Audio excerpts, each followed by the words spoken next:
Hi hello வணக்கம், welcome to jobs world. நண்பா, இன்னைக்கு நம்ம ஒரு முக்கியமான ஜாப் வேகன்சி பத்தி தான் டிஸ்கஸ் பண்ண போறோம். ஏற்கனவே தமிழ்ல நான் தெளிவா சொல்லியிருப்பேன். டைடல் பார்க் கடந்த 6 மாசமா தமிழ்நாட்டுல நிறைய இடங்கள்ல கிளைகள் ஓபன் பண்ணிருக்காங்க.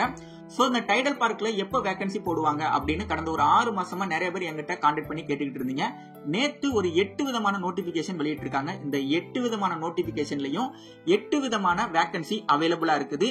வெவ்வேறு மாவட்டங்கள்ல இந்த வேகன்சி அவைலபிளா இருக்குது. விழுப்புரம், தஞ்சாவூர், சேலம், தூத்துக்குடி, மதுரை, திருச்சி, சென்னை, இந்த மாதிரி நிறைய இடங்கள்ல இந்த டைடல் பார்க்ல கிட்டத்தட்ட ஒரு 8 விதமான நோட்டிபிகேஷன்ல வேலை வாய்ப்புகள் அவைலபிளா இருக்குது.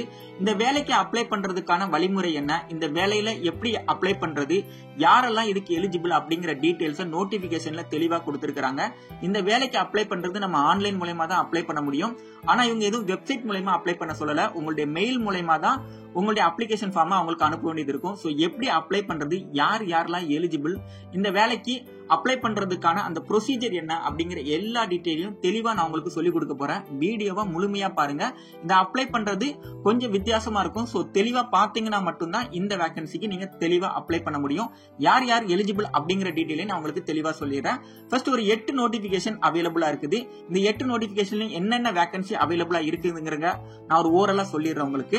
சோ இனிஷியலா வந்துட்டுனா technical assistant multi speciality technician அப்படிங்கிற வேகன்சி விழுப்புரம், தஞ்சாவூர், சேலம், தூத்துக்குடி, இந்த 4 இடங்கள்ல அவைலபிளா இருக்கு. இந்த 4 இதுலயும் ஒவ்வொரு வேகன்சி அவைலபிளா இருக்குது. அதே மாதிரி மேனேஜர் ஆபரேஷன் அண்ட் மெயின்டெனன்ஸ் ரிலேட்டடான வேகன்சி அவைலபிளா இருக்குது. நல்லா புரிஞ்சுக்கோங்க, இந்த வேகன்சிக்கு எல்லாத்துக்குமே எக்ஸ்பீரியன்ஸ் ஒரு மஸ்ட் நீடரா இருக்குது. சோ எவ்வளவு எக்ஸ்பீரியன்ஸ் தேவைப்படுது, அந்த எக்ஸ்பீரியன்ஸ்ல என்னென்ன ஸ்கில்ஸ் எல்லாம் உங்களுக்கு தெரிஞ்சிருக்கணும் அப்படிங்கிற டீடைலும் நோட்டிபிகேஷன்ல தெளிவா கொடுத்திருக்காங்க. சோ தெளிவா பாருங்க, பார்த்ததுக்கு அப்புறம் அப்ளை பண்ணுங்க. சோ அதே மாதிரி எக்ஸிகியூட்டிவ் இன்ஜினியர் சிவில்லையும் அசிஸ்டன்ட் இன்ஜினியர் சிவில்லையும், இந்த எக்ஸிகியூட்டிவ் இன்ஜினியர் சிவில் வந்துட்டுனா மதுரையில அவைலபிளா இருக்குது. Assistant engineer vacancy Trichy and மதுரையில அவைலபிளா இருக்குது. அதே மாதிரி அசிஸ்டன்ட் இன்ஜினியர் எலக்ட்ரிக்கலுக்கும் வேகன்சி அவைலபிளா இருக்கு திருச்சி, மதுரையில. மத்த இந்த எக்ஸிகியூட்டிவ் இன்ஜினியர் எலக்ட்ரிக்கல், அப்புறமா வந்துட்டனா மேனேஜர் பினான்ஸ் அண்ட் அக்கவுண்ட்ஸ்ல சென்னை, இந்த மாதிரி இடங்கள்லயும் இந்த வேகன்சி அவைலபிளா இருக்குது. சோ இதோடைய நோட்டிபிகேஷனோட லிங்க் நான் தெளிவா கீழே கொடுக்குறேன். உங்களுக்கு டைரக்டா அதை ரீட் பண்ணி நான் அப்ளை பண்ணிடுவேன் அப்படின்னு தோணுச்சுன்னா டைம் வேஸ்ட் பண்ணாம டைரக்டா நீங்க போய் அப்ளை பண்ணலாம். உங்களுக்கு சில டவுட்டுகள் இருக்குது, தெளிவா அப்ளை பண்ண நினைச்சா மட்டும் வீடியோவை கன்டினியூ பண்ணுங்க. சோ நோட்டிபிகேஷன்ல இருக்கிறது தான் நான் உங்ககிட்ட சொல்ல போறேன், புதுசா எதுவும் சொல்ல போறது இல்ல. பட் அந்த நோட்டிபிகேஷன்லயும் எப்படி அப்ளை பண்றது, யாரெல்லாம் எலிஜிபிள், சேலரி எவ்வளவு அப்படிங்கிற எல்லா டீடைல்ஸும் தெளிவா கொடுத்திருக்காங்க. சோ நான் ஒரு ஃபர்ஸ்ட் ஒரு வேகன்சி ஒரு நோட்டிபிகேஷன் மட்டும் நான் உங்களுக்கு தெளிவா எடுத்து சொல்றேன். அதை பார்த்ததுக்கு அப்புறம் மற்ற வேகன்சி என்ன, அதோட எலிஜிபிள் என்ன அப்படிங்கறத மட்டும் நான் தெளிவா சொல்றேன். சோ டைடல் பார்க் நிறைய இடங்கள் இருக்குது, நம்ம ஏற்கனவே சொன்ன மாதிரி தான். இந்த நோட்டிபிகேஷனை பொறுத்த வரைக்கும் technical assistant or multi specialist technician அப்படிங்கிற வேகன்சி அவைலபிளா இருக்குது. இந்த வேகன்சியை பொறுத்த வரைக்கும் மொத்தம் 4 வேகன்சி அவைலபிளா இருக்குது. ஒவ்வொரு மாவட்டத்துக்கும் ஒரு வேகன்சி கொடுத்திருக்காங்க. சோ இந்த வேலைக்கு நீங்க அப்ளை பண்ணணும் அப்படின்னா 19/3/2025 இருந்து 2/4/2025 வரைக்கும் அப்ளை பண்ணிக்கலாம். ஆன்லைன் மோட்ல தான் அப்ளை பண்ண முடியும், இமெயில் மூலமா தான் அப்ளை பண்ண முடியும். அவங்க அதுக்கான அப்ளிகேஷன் ஃபார்ம் அதுல தெளிவா நமக்கு கொடுத்திருக்காங்க. இதுல 30,000 ரூபாய் சேலரி கொடுத்திருக்காங்க. ஆனா இந்த சிடிசி வந்துட்டு நெகோஷியபிள் அப்படின்னு சொல்லியிருக்காங்க. அதாவது நீங்க லாஸ்ட் கம்பெனில ஒர்க் பண்ணிருப்பீங்கல்ல, அதோட லாஸ்ட் டிரான் பே வச்சுட்டு அதுக்கப்புறம் எக்ஸ்பீரியன்ஸை வச்சு இந்த சேலரி வந்துட்டு மாறுபடலாம். சோ இந்த சேலரி பிக்ஸ்டு சேலரி கிடையாது அப்படிங்கறது தெளிவா சொல்லிருக்காங்க. இந்த சிடிசிங்கிறது நான் சொல்றது பெர் மந்த்துக்கு 30,000 ரூபாய் அவங்க சொல்லியிருக்காங்க. சோ இதுல வந்துட்டு என்னன்னா உங்களுக்கு டிடிஎஸ், அதுக்கப்புறம் வந்துட்டு என்ன ஏதாவது டிடக்ஷன், இதுவும் இதுல அப்ளிகபிள் உண்டு அப்படிங்கறத தெளிவுபடுத்திருக்காங்க. அதாவது இஎஸ்ஐ, பிஎஃப் இது மாதிரி இதெல்லாம் இதுல உண்டு அப்படிங்கறதையும் தெளிவுபடுத்தி இருக்காங்க. இந்த டெக்னிக்கல் அசிஸ்டன்ட் வேகன்சியை பொறுத்த வரைக்கும் உங்களுடைய குவாலிஃபிகேஷன் என்னவா இருக்கணும்னா, நீங்க மெக்கானிக்கல், ட்ரிபிள் இல்லாட்டினா இஎன்சி, அதாவது என்ன எலக்ட்ரானிக்ஸ் அண்ட் கம்யூனிகேஷன்ல நீங்க டிகிரி கம்ப்ளீட் பண்ணிருக்கணும். அந்த டிகிரி வந்துட்டு நீங்க டிப்ளமோ முடிச்சிருக்கலாம், இல்ல டிகிரி முடிச்சிருக்கலாம், எது வேணாலும் கம்ப்ளீட் பண்ணிருக்கலாம் அப்படிங்கிற மாதிரி தான் சொல்லியிருக்காங்க. 2 வருஷம் இதுல கட்டாயமா நீங்க எக்ஸ்பீரியன்ஸ் இருக்கணும். அதாவது mechanical, maintenance mechanical, lift, HASC, electrical எடுத்துக்கிட்டீங்கன்னா electrical and IBMS integrated building management சிஸ்டம்னு சொல்லுவாங்க. சோ அதுல நீங்க 2 வருஷம் ஏதாவது ஒரு ஃபீல்டுல 2 வருஷம் எக்ஸ்பீரியன்ஸ் உங்களுக்கு கட்டாயமா இருக்கணும். இங்கிலீஷ் நல்லா வந்துட்டுன்னா ஒரு பிசினஸ் கம்யூனிகேஷன் ஸ்கில் கட்டாயம் தெரிஞ்சிருக்கணும். தமிழ் உங்களுக்கு நல்லா தெரிஞ்சிருக்கணும் அப்படிங்கிற மாதிரி சொல்லியிருக்காங்க. சோ இந்த வேகன்சியை பொறுத்த வரைக்கும் இதுதான் எலிஜிபிள் கிரைட்டீரியா. சோ இதுல நீங்க என்னென்ன ஒர்க் பண்ண போறீங்க அப்படிங்கிற டீடைலும் அதுல அவங்க தெளிவா சொல்லியிருக்காங்க. சோ ஒவ்வொரு வேகன்சிக்கும் ஒவ்வொரு மாதிரி மாறுபடும். சோ இந்த வேகன்சி, இந்த டெக்னிக்கல் அசிஸ்டன்ட பொறுத்த வரைக்கும் ரெஸ்பான்சிபிள் என்ன அப்படிங்கறத தெளிவா சொல்லியிருக்காங்க. நீங்க ஏற்கனவே 2 வருஷம் ஒர்க் பண்ணிருக்கிறதுனால சோ இந்த எக்ஸ்பீரியன்ஸ், இந்த ரெஸ்பான்சிபிள் உங்களால பண்ண முடியக்கூடியதா தான் இருக்கும். சோ அதை நினைச்சு நீங்க கவலைப்பட வேண்டாம். இந்த எக்ஸ்பீரியன்ஸ், இந்த ஃபீல்டுல நீங்க ஒர்க் பண்ணிருக்கீங்க அப்படின்னா தாராளமா இந்த வேலைக்கு நீங்க அப்ளை பண்ணலாம். சோ அவங்க சில நோட்ஸ் எல்லாம் கொடுத்திருக்காங்க. அதாவது நீங்க 10th இல்லனா 12th இல்லனா டிப்ளமோ இந்த மாதிரி முடிச்சிருக்கலாம், யூஜி படிச்சிருக்கலாம். இந்த மாதிரி ஒரு ஃப்ளோல படிச்சிருந்தா மட்டும்தான் இந்த வேலைக்கு நீங்க அப்ளை பண்ண முடியும் அப்படின்னு சொல்லியிருக்காங்க. சோ இதே நேரத்துல நான் ஏற்கனவே சொன்ன மாதிரி தான் சிடிசி வந்துட்டு நெகோஷியபிள், அதையும் அவங்க தெளிவா சொல்லியிருக்காங்க. நீங்க இன்டர்வியூக்கு போறீங்க அப்படின்னு வச்சுக்கோங்களேன், உங்களுக்கு டிராவல் எக்ஸ்பென்ஸோ இல்லாட்டி வேலை பாக்குறீங்க அந்த இடத்துல ஒரு டிராவல் எக்ஸ்பென்ஸோ அவங்க கொடுக்க மாட்டாங்க. உங்களுக்கு எக்ஸ்ட்ரா வந்துட்டு இன்டர்நெட் சார்ஜ், மொபைல், டெலிபோன் இந்த மாதிரி எந்த சார்ஜும் அவங்க பே பண்ண மாட்டாங்க. அது பிக்ஸ்டு சேலரி தான் அப்படிங்கறத தெளிவா சொல்லியிருக்காங்க.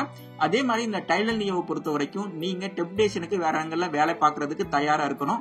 சோ அது ஏதாவது ஒரு வெண்டரா இருக்கலாம், இல்ல அப்படின்னா ஒரு ப்ரொமோட்டர் கம்பெனியா இருக்கலாம், ஏதாவது ஒரு இன்ஸ்டிடியூஷனா இருக்கலாம். இந்த டைடல் நியூ ஆர்டர் படி நீங்க டெப்டேஷன்ல வேற இடத்துக்கு வேலைக்கு போகிறதுக்கும் தயாரா இருக்கணும் அப்படிங்கறத சொல்லியிருக்காங்க. சோ ஒவ்வொரு வேலைக்கும் வந்துட்டு ரெஸ்பான்சிபிள் மாறும். இதுல ரெஸ்பான்சிபிள் இந்த டெக்னிக்கல் அசிஸ்டன்ட்டுக்குள்ள ரெஸ்பான்சிபிள் தெளிவா கொடுத்திருக்காங்க. இந்த வேலைக்கு அப்ளை பண்றத பாத்தீங்க அப்படின்னா நீங்க மெயில் மூலமா தான் அப்ளை பண்ணணும். இதோட ரெக்ரூட்மெண்ட் ப்ராசஸ் வந்துட்டு எந்த மாதிரி இருக்கும்னா, உங்களுக்கு ஒரு இந்த நீங்க அனுப்பி விடுறீங்களா அப்ளிகேஷன், அதுல இருந்து ஷார்ட் லிஸ்ட் பண்ணி தான் உங்களை இன்டர்வியூக்கு கூப்பிடுவாங்க. சோ ஷார்ட் லிஸ்ட் நம்ம அப்ளை பண்ணிருக்கிறோம் அதனால நம்ம இன்டர்வியூக்கு கூப்பிடுவாங்கன்னு இல்ல, இந்த கேண்டிடேட் இந்த வேலைக்கு பொருத்தமா இருக்கிறாங்களா அப்படிங்கறத செக் பண்ணிட்டு அப்புறம் தான் இன்டர்வியூக்கு கூப்பிடுவாங்க. இன்டர்வியூ வந்துட்டு இங்கிலீஷ் இல்லைன்னா தமிழ்ல நடக்கும், மேக்சிமம் வந்துட்டு சென்னையில தான் நடக்கும் அப்படிங்கிற மாதிரி சொல்லியிருக்காங்க. சில நேரங்கள்ல ஆன்லைன்ல இன்டர்வியூ நடக்கிறதுக்கான வாய்ப்புகளும் இருக்குது, பட் மேக்சிமம் சென்னையில் நடக்கிறதுக்கான வாய்ப்புகளும் இருக்குது அப்படிங்கிற மாதிரியும் சொல்லியிருக்காங்க. சோ ஷார்ட்லிஸ்ட் கேண்டிடேட் மட்டும் தான் இன்டர்வியூக்கு கூப்பிடுவாங்க. அந்த டேட் டைம் எல்லாமே வந்துட்டுன்னா வெப்சைட் மூலமாவோ இல்லாட்டினா மெயில் மூலமாவோ உங்களுக்கு இன்டிமேட் பண்ணுவாங்க. சோ இந்த அப்ளிகேஷனை நீங்க அப்ளை பண்ணும்போது கண்டிப்பா அதோட சேர்த்து போட்டோ ஐடென்டிஃபை ப்ரூஃப் ஒன்னு அனுப்பணும். அதாவது ஆதார் கார்டா இருக்கட்டும், பாஸ்போர்ட்டா இருக்கட்டும், இல்ல electric photo ID card, driving licence, ஏதாவது ஒரு ஐடி கார்டு வந்துட்டுன்னா நீங்க கட்டாயமா அப்லோட் பண்ணிருக்கணும். அதோட சேர்த்து மத்த ஐடி கார்டை அவங்க அக்செப்ட் பண்ணிக்க மாட்டோம் அப்படின்னு சொல்லியிருக்காங்க. ஒருவேளை இந்த கேண்டிடேட் வந்துட்டு நீங்க ஷார்ட் லிஸ்ட் பண்றாங்க அப்படின்னா 2 நாள் உங்களுக்கு வந்துட்டு மெயில் அனுப்புவாங்க, இந்த மாதிரி நீங்க ஷார்ட் லிஸ்ட் ஆயிருக்கீங்க அப்படின்னு. அப்படி நீங்க உங்களை ஷார்ட் லிஸ்ட் பண்ணிருக்காங்க அப்படிங்கறத சொல்லிட்டாங்க அப்படின்னா 2 நாளுக்குள்ள நீங்க அவங்களுக்கு என்னென்ன டாக்குமெண்ட் எல்லாம் கேட்கறாங்களோ அந்த டாக்குமெண்ட்டை அவங்களுக்கு மெயில் வழியா PDF ஃபார்மேட்ல நீங்க அனுப்பி விடணும். ஒருவேளை நீங்க அனுப்பி விடல அப்படின்னா உங்களை அவங்க ரிஜெக்ட் பண்ணிடுவாங்க. சோ என்னென்ன டாக்குமெண்ட் எல்லாம் அனுப்ப வேண்டியது இருக்கும் அப்படின்னா, mark sheet, certificate, 10th standard, 12th standard, அந்த கிராஜுவேஷன், டிகிரி ரிலேட்டடான டாக்குமெண்ட்ஸ், உங்களுடைய ப்ரொஃபஷனல் கோர்ஸ் இல்லாட்டினா அதர் சர்டிபிகேட் எதுனாலும் இவங்களுக்கு அனுப்ப வேண்டியது இருக்கும். அதாவது ஷார்ட் லிஸ்ட் கேண்டிடேட் அனுப்ப வேண்டியது இருக்கும் அப்படிங்கிற மாதிரி சொல்லியிருக்காங்க. அப்ளிகேஷன் நீங்க அனுப்பும் போது ஒரு ஐடென்டி ப்ரூஃப் ஒன்னும் உங்களுடைய அப்ளிகேஷன் ஃபார்மும் சேர்த்து அனுப்ப வேண்டியது இருக்கும். ஷார்ட் லிஸ்ட் கேண்டிடேட் இந்த மாதிரி 2 நாளுக்குள்ள மத்த டாக்குமெண்ட்டும் அனுப்ப வேண்டியது இருக்கும். அதாவது எக்ஸ்பீரியன்ஸ் சர்டிபிகேட், கம்யூனிட்டி சர்டிபிகேட் ஒருவேளை கேட்டாங்க அப்படின்னா, ஒருவேளை ரிசர்வேஷனை ஃபாலோ பண்ணணும் அப்படிங்கிற மாதிரி இருந்துச்சுன்னா கண்டிப்பா உங்கள்ட்ட கம்யூனிட்டி சர்டிபிகேட் கேட்பாங்க. அப்படி கம்யூனிட்டி சர்டிபிகேட் கேட்டாங்க அப்படின்னா அதையும் நீங்க அனுப்ப வேண்டியது இருக்கும். அதர் ரிலவென்ட் டாக்குமெண்ட்ஸ் எது கேட்டாலும் அதையும் நீங்க அனுப்புறதுக்கு தயாரா இருக்கணும். ஒருவேளை டைரக்டா வந்துட்டு கூப்பிடுறாங்க அப்படின்னா, உங்களை இன்டர்வியூக்கு டைரக்டா கூப்பிடுறாங்கன்னா அப்போ நீங்க உங்களுடைய ஒரிஜினல் டாக்குமெண்ட்டை கொண்டு போக வேண்டியது இருக்கும், தயாரா இருக்கணும். சோ ஒருவேளை இன்டர்வியூ ஆன்லைன்ல நடக்குது அப்படின்னு வச்சுக்கோங்களேன், உங்களுடைய செல்ஃப் அட்டஸ்டட் ஸ்கேன் காப்பியை நீங்க அவங்களுக்கு மெயில் பண்ற மாதிரி இருக்கும். சோ அதுக்கும் நீங்க தயாரா இருக்கணும். சோ இதுதான் வந்துட்டு என்னன்னா அவங்க சொல்லியிருக்கிற அப்ளிகேஷன் ப்ராசஸ், அப்ளை பண்றதுக்கான முறைகளை அவங்க சொல்லியிருக்கிறாங்க. இந்த வேலையை பொறுத்த வரைக்கும் இது ஒரு கான்ட்ராக்ட் பேஸ்டான வேலை. இந்த வேலையை பொறுத்த வரைக்கும் அவங்களுடைய கான்ட்ராக்டை எக்ஸ்டெண்ட் பண்றதுக்கும் அவங்களுக்கு உரிமை இருக்குது. சோ உங்களுடைய பெர்ஃபார்மன்ஸ் நல்லா தான் இருந்துச்சு அப்படின்னா உங்களை அடுத்தடுத்து கண்டினியூ பண்ணுவாங்க. அடுத்த வருஷங்கிற மாதிரி கண்டினியூ பண்ணுவாங்க. 3 வருஷம் வரைக்கும் கண்டினியூ பண்றதுக்கான வாய்ப்புகள் இருக்குது. சோ வேலையை எக்ஸ்டெண்ட் பண்றது இது எல்லாமே வந்துட்டு என்னன்னா டைடல் நியோடைய டைரக்டர் எடுக்கக்கூடிய முடிவு தான். சோ அதில் நம்ம தலையிட முடியாது அப்படிங்கிற மாதிரி சொல்லியிருக்கிறாங்க. அதே நேரத்தில் இந்த வேலைக்கு நீங்க அப்ளை பண்ணணும்னா இந்தியன் நேஷனலா மட்டும் இருந்தா தான் அப்ளை பண்ண முடியும். ஒரு நல்ல இங்கிலீஷ் கம்யூனிகேஷன் இருக்கணும். அதே நேரத்தில் ஒர்க்கிங் நாலேஜ் இருக்கணும். அதாவது ஒர்க்கிங் நாலேஜ் உங்களுக்கு தமிழ்ல இருக்கணும். தமிழ் வந்துட்டு கட்டாயம் தேவை அப்படிங்கிற மாதிரி சொல்லியிருக்காங்க. எனக்கு தமிழ் தெரியாது, இங்கிலீஷ் மட்டும் தான் தெரியும்னா கூட இந்த வேலைக்கு நீங்க அப்ளை பண்ண முடியாது. ஸோ தமிழ் வந்துட்டு கட்டாயம் மேண்டேட்டரி. சோ அதே நேரத்தில் நீங்க வந்துட்டு என்ன செலக்ட் ஆகுறீங்க அப்படின்னா உங்களுடைய மெடிக்கல் ஃபிட்னஸ் சர்டிபிகேட் இதெல்லாம் தேவைப்படும். அது எல்லாத்துக்கும் ரெடியா இருங்க. அதெல்லாம் ப்ரிப்பேர் பண்ணி நீங்க கொடுக்குற மாதிரி இருக்கும். ஏதாவது ஒரு இடத்துல உங்களுடைய எக்ஸ்பீரியன்ஸ் சர்டிபிகேட்டோ இல்ல வேற ஏதாவது நீங்க கொடுத்துருக்கிற டாக்குமெண்டோ தப்பா இருக்குது அப்படின்னா இமீடியட்டா உங்களை வேலையை விட்டு தூக்கிடுவாங்க. அதே நேரத்தில் நீங்க ஏதாவது ஒரு கேஸ்ல வந்துட்டு என்னன்னா தண்டனைப்பட்டிருக்கீங்க அப்படிங்கிற மாதிரி இருந்துச்சுன்னா அந்த டீட்டெயிலையும் அவங்களுக்கு நீங்க சொல்ல வேண்டியது இருக்கு. நான் ஏற்கனவே சொன்ன மாதிரி தான் இந்த நோட்டிபிகேஷனை தெளிவா ரீட் பண்ணிட்டு நான் ஏற்கனவே நிறைய டீடைல் சொல்லியிருக்கிறேன். ஒருவேளை இதுல ஏதாவது நான் சொல்ல தவறி இருந்தாலும் முழுமையா நீங்க படிச்சு பார்த்துட்டு தாராளமா நீங்க அப்ளை பண்ணலாம். நான் கிட்டத்தட்ட எல்லா டீடைல்ஸையும் கவர் பண்ணிட்டேன். சோ இந்த நான் சொல்லியிருக்கிற இந்த முறைப்படி தான் நீங்க உங்களுடைய வேலைக்கு நீங்க அப்ளை பண்ண முடியும். சோ அப்ளிகேஷன் ஃபார்ம் அவங்க தெளிவா கொடுத்திருக்காங்க. அதே நேரத்துல நீங்க எதுவும் வந்துட்டுன்னா தனிப்பட்ட முறையில அப்ரோச் பண்றதோ இது ஒன்லி வந்துட்டுன்னா மெரிட் பேஸ்டா நீங்க நல்லா பெர்ஃபார்ம் பண்றீங்க, நிறைய எக்ஸ்பீரியன்ஸ் இருக்குது, இன்டர்வியூல நல்லா பண்றீங்கன்னா இந்த வேலை கிடைக்கும். மற்றபடி எந்த வகையிலும் இந்த வேலையை நீங்க ரீச் பண்ண முடியாதுன்னு சொல்லியிருக்காங்க. அதே மாதிரி ஒரு வேகன்சிக்கு வந்துட்டுன்னா ஒன்னுக்கு மேல நீங்க அப்ளிகேஷன் அனுப்புறீங்க அப்படின்னா லாஸ்டா எந்த அப்ளிகேஷன் அனுப்பியிருக்கிறீங்களோ அதை தான் அவங்க எடுத்துக்குவாங்க அப்படிங்கிற மாதிரியும் சொல்லியிருக்கிறாங்க. ஸோ நீங்க அப்ளை பண்ணும்போது தெளிவா நீங்க அப்ளை பண்ணுங்க. எதுவும் வந்துட்டு என்னன்னா தவறுதலா அப்ளை பண்ணாதீங்க. ஸோ நீங்க ஒரு வேகன்சிக்கு அப்ளை பண்றீங்க அப்படின்னா இப்போ உங்க பேர் போடுறீங்க அப்படின்னா கூட தெளிவா வந்துட்டு ஸ்பெல்லிங் மிஸ்டேக் இல்லாம நீங்க அப்ளை பண்ணுங்க. உங்களுடைய போட்டோ வந்துட்டு லாஸ்டா நீங்க எடுத்த போட்டோ காப்பி போட்டோ வந்துட்டு அதுல பேஸ்ட் பண்ண வேண்டியது இருக்கும். அதே நேரத்தில் உங்களுடைய ஜெண்டர் என்னங்கறத தெளிவா குறிப்பிடுங்க. ஒருவேளை நீங்க டிரான்ஸ்ஜெண்டரா இருக்கிறீங்க அப்படின்னா கூட அதை நீங்க தெளிவா குறிப்பிட்டு நீங்க அப்ளை பண்ற மாதிரி இருக்கும். எந்த ஒரு உண்மைக்கு மாறான தகவல்களை அதுல ஆட் பண்ணாதீங்க அப்படிங்கறத அவங்க தெளிவா சொல்லியிருக்காங்க. ஸோ இந்த அப்ளிகேஷன் ஃபார்ம் அவங்க தெளிவா கொடுத்திருக்காங்க. அப்ளிகேஷன் ஃபார்ம்ல ஃபர்ஸ்ட் பேஜ்ல இப்படிதான் இருக்கும். அதோட நோட்டிபிகேஷன் நம்பர் கொடுத்திருக்காங்க. நீங்க அந்த ஆபீஸ் யூஸ் பண்ணக்கூடிய அந்த காலமை டச் பண்ணாதீங்க. அப்புறமா உங்களுடைய நேம் கொடுத்துக்கோங்க. 31/3/2025 படி உங்களுடைய ஏஜ் என்னங்கிறத கொடுத்துக்கோங்க. உங்களுடைய டேட் ஆஃப் பர்த், ஜெண்டர், அப்புறமா அப்பா பேரு, அம்மா பேரு, உங்களுடைய mobile number, primary mobile number, அப்புறம் ஆல்டர்னேட்டிவ் மொபைல் நம்பர். இந்த பிரைமரி இமெயில் அட்ரஸ் ரொம்ப முக்கியம். தெளிவா கொடுங்க. இந்த பிரைமரி இமெயில் அட்ரஸ் மூலமா தான் உங்களை கம்யூனிகேட் பண்ணுவாங்க. ஸோ அதே மாதிரி அட்ரஸ் வந்துட்டு கம்யூனிகேஷன் எந்த அட்ரஸ்ல இப்ப நீங்க இருக்கீங்க அப்படிங்கறதும் உங்களுடைய நிரந்தர முகவரி என்ன அப்படிங்கறதையும் டீடைலா சொல்லிருங்க. அப்புறமா உங்களுடைய 10th 12th UG குவாலிபிகேஷனுடைய detail plus வந்துட்டு ஏதாவது சர்டிபிகேஷன் முடிச்சிருக்கீங்க அப்படின்னா அதையும் என்ட்ரி பண்ணிக்கோங்க. லாங்குவேஜ் உங்களுக்கு என்னென்ன லாங்குவேஜ் தெரியும் அப்படிங்கறதையும் தெளிவா குறிப்பிடுங்க.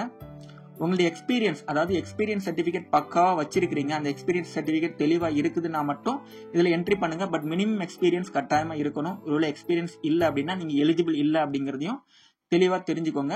சோ இதுக்கு நீங்க உங்களுடைய ஆதார் கார்டோட நம்பர், நீங்க எந்த ஆதார் ப்ரூஃப் வந்துட்டு என்க்ளோஸ் பண்றீங்களோ அதோடைய நம்பர் அதுல தெளிவா கொடுக்கணும். உங்களுடைய பாஸ்போர்ட் சைஸ் போட்டோ தெளிவா கொடுக்கணும். உங்களுடைய சிக்னேச்சர் வந்துட்டு தெளிவா போடுங்க. டேட்டு, பிளேஸ் இதெல்லாம் தெளிவா குறிப்பிட்டு இதை ஸ்கேன் பண்ணி நீங்க வந்துட்டு அனுப்பிவிடலாம். சோ இதுதான் ப்ரொசீஜர் இந்த வேலைக்கு. இதே மாதிரி வெவ்வேறு வேகன்சி அவைலபிளா இருக்குது. சோ அதுக்கான எலிஜிபிளும் தெளிவா கொடுத்திருக்காங்க. உதாரணமா இப்ப மேனேஜர் ஆபரேஷன் அண்ட் மெயின்டெனன்ஸ்னா 4 வேகன்சி இருக்குது. இதோட மந்த்லி salary 50,000 கொடுத்திருக்காங்க. 5 வருஷம் எக்ஸ்பீரியன்ஸ் இருக்கணும்னு சொல்லியிருக்காங்க.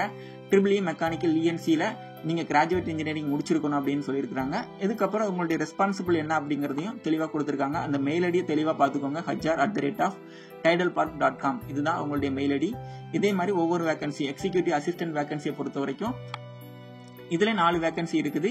இதுல நீங்க வந்துட்டு என்ன டிகிரி முடிச்சிருக்கணும், 2 வருஷம் எக்ஸ்பீரியன்ஸ் இருக்கணும், கம்ப்யூட்டர், மைக்ரோசாஃப்ட் டூல்ஸ் இது ரிலேட்டடா 2 வருஷம் எக்ஸ்பீரியன்ஸ் இருக்கணும், இங்கிலீஷ் டைப்பிங்கும் உங்களுக்கு தெரிஞ்சிருக்கணும் அப்படிங்கிற மாதிரி சொல்லியிருக்காங்க. சோ நல்ல ஒரு இங்கிலீஷ் கம்யூனிகேஷன் ஸ்கில் உங்களுக்கு இருக்கணும், தமிழும் உங்களுக்கு தெரிஞ்சிருக்கணும் அப்படிங்கறத அவங்க எதிர்பார்க்கிறது. அதே மாதிரி எக்ஸிகியூட்டிவ் இன்ஜினியர் சிவில் வேகன்சியும் அவைலபிளா இருக்குது. இது ஒரே ஒரு வேகன்சி தான், மதுரையில் இருக்குது. 80,000 ரூபாய் இதோடைய மந்த்லி salary. சோ இதுல இருக்கிற டீடைல்ஸும் 10 வருஷம் நீங்க எக்ஸ்பீரியன்ஸ் இருக்கணும். அதே மாதிரி வந்துட்டு என்னன்னா நீங்க BE சிவில் முடிச்சிருக்கணும். உங்க இந்த 10 வருஷங்கிறது என்னன்னா இன்ஃப்ராஸ்ட்ரக்சர் ப்ராஜெக்ட் இல்லைன்னா IT பார்ட்ஸ் ரிலேட்டடா நீங்க 10 வருஷம் எக்ஸ்பீரியன்ஸ் இருக்கணுங்கிறதா அவங்க எதிர்பார்க்கறது. சோ இது வந்துட்டு என்ன, நீங்க ஆபீஸ் அந்த டைடல் பார்க்குக்கு உள்ள வேலை பார்க்க போறது இல்ல, இது டைடல் பார்க்லயே தான் நீங்க வேலை பார்க்க போறீங்க. நீங்க வந்துட்டு என்ன டைடல் பார்க்ல ஒரு மெயின்டெனன்ஸோ இல்லைன்னா டைடல் பார்க்குக்கான ஒரு ஆள் தேவைப்படும்ல, அதுக்கான ஒர்க் தான் இது. டைடல் பார்க்குக்கு உள்ள இருக்கக்கூடிய கம்பெனிஸ்க்கான வேகன்சி இது கிடையாது. அதை செப்பரேட்டா வந்துட்டு கம்பெனிஸ் வெளியிடுவாங்க. சோ இதுதான் இதுல இருக்கக்கூடிய வேகன்சி. இதை தவிர்த்து உங்களுக்கு அசிஸ்டன்ட் இன்ஜினியர் சிவில் வேகன்சி இருக்குது. ஆஸ்பர் நான் ஏற்கனவே சொன்ன மாதிரி தான் இந்த நோட்டிபிகேஷன் லிங்க்கோ இல்லாட்டினா அந்த வெப்சைட் லிங்க் டைரக்டா நான் கொடுக்குறேன்.